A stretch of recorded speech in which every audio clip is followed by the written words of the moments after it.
В эфире выпуск новостей. В студии Валерия Наумова. Здравствуйте. Вначале коротко о главных темах этого утра.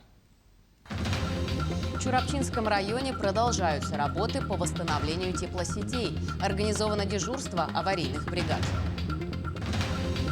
Новое жилье. В этом году почти 3000 россиян смогут получить сертификаты на приобретение или расширение жилищных условий. Новое оборудование санаторий Бесчегда получил расширенную медицинскую лицензию и готов принимать якутян. В селе Чурапча продолжаются работы по восстановлению теплосетей. По состоянию на 23 часа 8 февраля восстановили тепловые сети по улице Западная. В результате теплоснабжение возобновлено в 211 жилых домах из 249.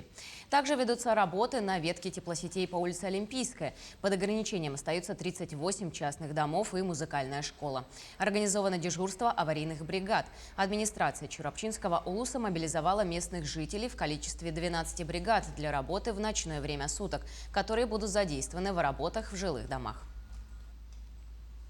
С 21 февраля в России можно будет получить QR-код по результатам теста на антитела к коронавирусу. Это следует из приказа Минздрава России, опубликованного на интернет-портале правовой информации. Теперь QR-код будет содержать сведения о завершении вакцинации против COVID-19, факте перенесенного заболевания, либо информации о положительном результате теста на антитела. Амбулаторный центр позволил не перегрузить работу кабинета ОРВИ в Мирнинской больнице. Сейчас в Алмазном регионе наблюдают 5-ю волну пандемии. За помощью в Мирнинскую ЦРБ с симптомами респираторных вирусных инфекций обращаются более 100 человек. На 20% больше принимает амбулаторный центр на базе ДЮСШ. Чтобы не создавать очереди, в амбулаторном центре принимают по предварительной записи. За неделю операторы колл-центра, их здесь 4, обработали 400 заявок.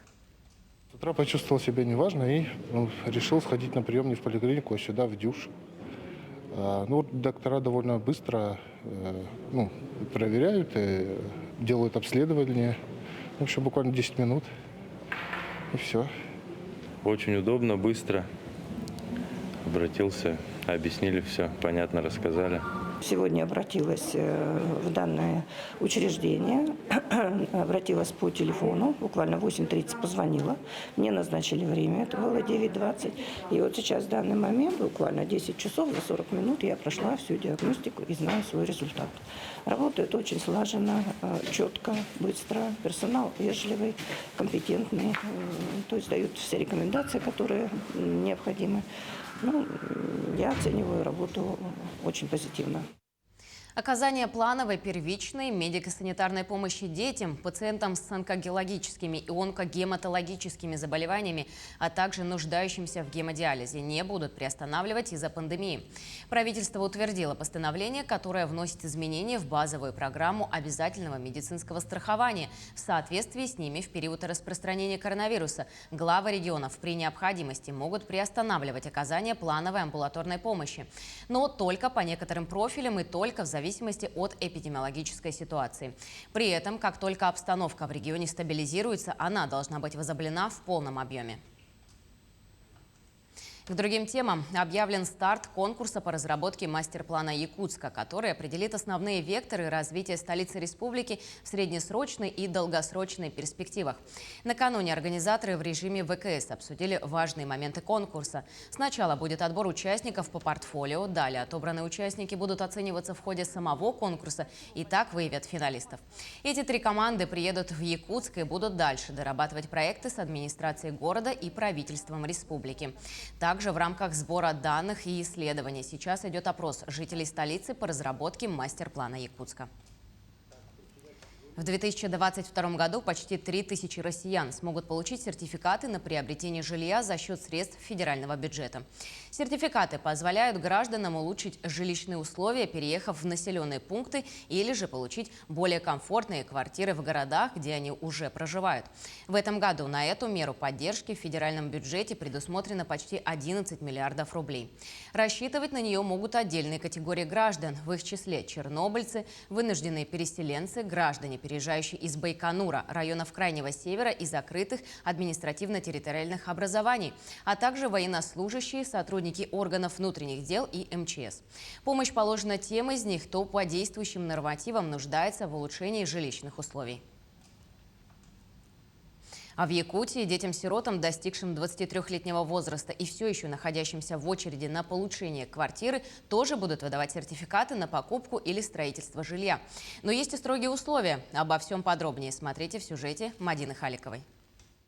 Анна Ю уже несколько лет живет в Якутске и стоит в очереди на получение собственного жилья. Анне 24, она замужем, работает и воспитывает ребенка. Переехала в столицу из Вилюйска. Пока до заветных квадратов еще далеко, ведь перед ней еще несколько десятков человек, таких же желающих. Но сейчас, с принятием нового закона в республике, получить свою квартиру ей стало гораздо проще. Ведь дети-сироты, достигшие 23-летнего возраста, могут получить сертификат на покупку жилья. И этой возможностью девушка решила воспользоваться. Я решила поучаствовать, потому что это наиболее выгодное предложение, потому что когда выдают квартиру, это 33 квадратных метра, это очень мало. У меня уже есть сын, поэтому одна комната это уже как-то тесновато. Поэтому хочу подать заявление на получение.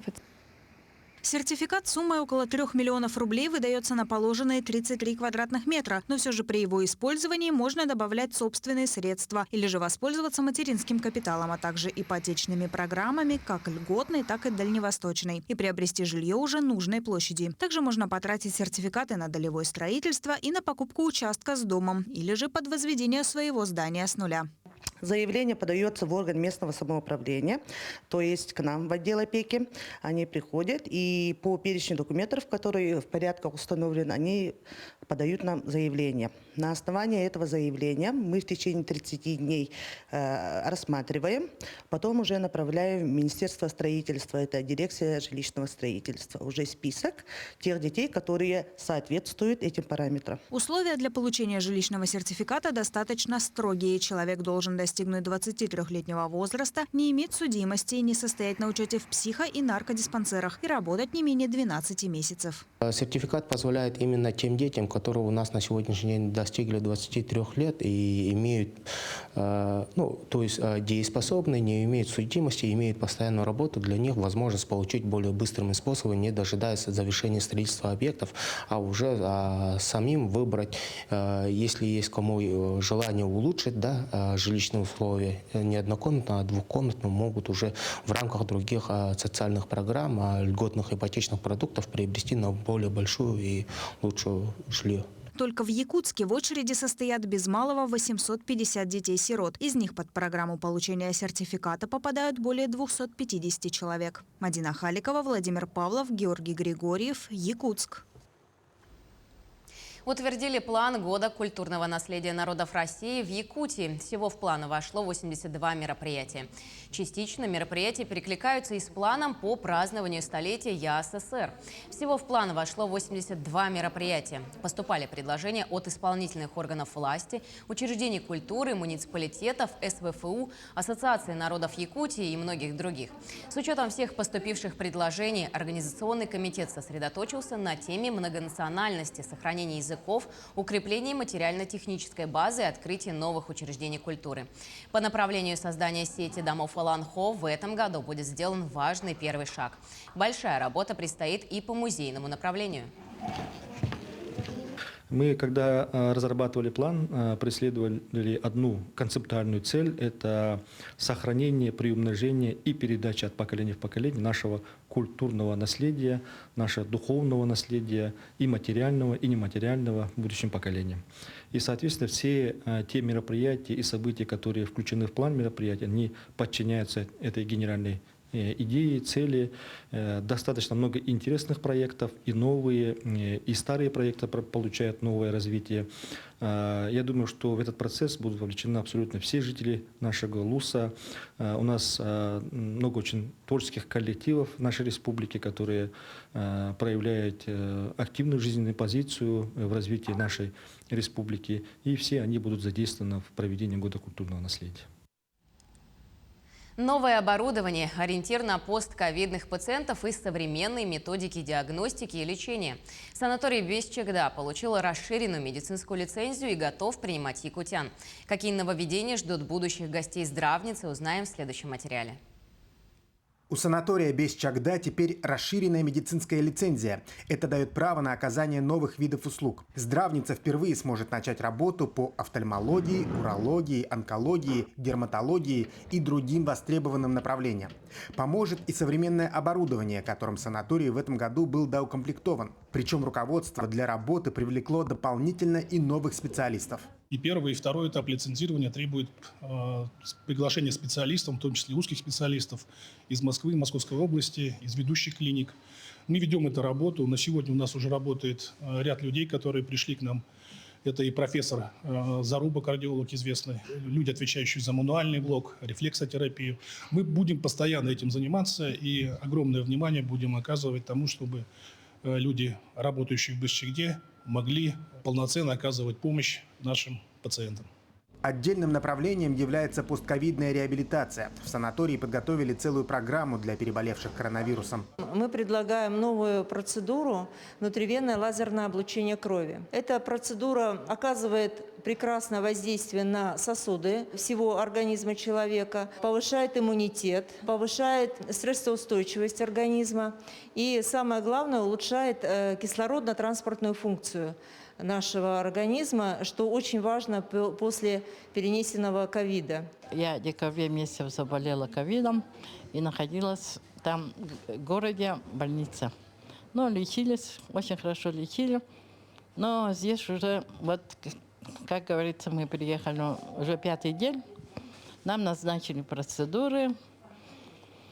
Но что мне понравилось? Мне понравилась ванна кемпингдайской соли. Потому что я сама из Сунтара, часто бывала в Кемпингдае и лечилась в озере Кемпингдай. Кроме того, в этом году запланировано расширение взаимодействия санатория с общественными организациями инвалидов и воинов-интернационалистов. Для этих пациентов планируется разработать специальные программы по медицинской реабилитации. Максим Кардозу, Джур Березкин, Московская область.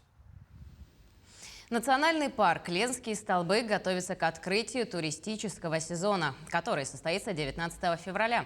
Подготовка объекта к открытию зимнего турсезона идет полным ходом. Государственные инспекторы парка полностью расчистили тропу и смотровую площадку.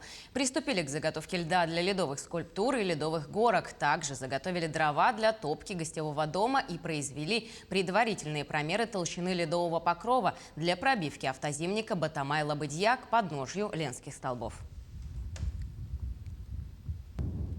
На этом у меня все. Хорошего дня.